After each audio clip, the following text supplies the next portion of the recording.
Makosini, please don't forget to like and subscribe. But a quick one, yeah, short and brief, ne? Ake ningitsheleni yini le enihlukumezayo ngokamoya, yini le ningayitholi kahle kahle ngoba niyayifuna kodwa niyithole, niyasihamba sonke nisilalela sonke kodwa ayifinyeleli kuwena. Yini inkinga? Nidliwa yini kangaka? Iphi independence time whereby wena umoya ulalela wena ngokwakho? Ngikhuzile ngeinkonzo, ngikhuzile ngeigodlo zabantu zeinyanga, kodwa namhlanje nisese confused.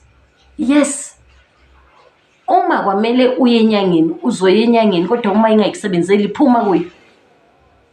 Than ukunyamezelela into oyibonayo ukuthi ayisebenzi. Uma uye enkonzweni umkhuleko wakho awuphumelela uzwakali, phuma enkonzweni. Mhlawumbe kwamele uchange direction. Nihlulwa yini ukuchange direction? Awukwazi ukuhlala entweni unyaka wonke engakusebenzeli. Yona le wena namhlanje against yona, what if yiyo ezokuphilisa? So yini le enidingayo ukuyazi? Now nginipa ichance, isikolo sikamoya sizokuphi therapy yokuthi uhlezi uhlambululekile. Isikolo sikamoya sithatha nanoma ubani ofuna ukuqala i-spiritual journey. Mawubona ukuthi ya impilo oyiphilayo so emotional kwawena ngoba awazi izinto ukuthi kuyenza ulandelwa yini imimoya ephilayo kuwena, izokuhlambulula, then you will take it from there. Cause anikwazi ukuthi nisilalela sonke kodwa anizwa because of what? Inhlambululo. Come with spiritual therapy ne-understanding yezinto ukuthi kuhamba kanjani, ngoba nihamba nizilahlela noma kanjani. Yini le enidingayo ukuyazi na?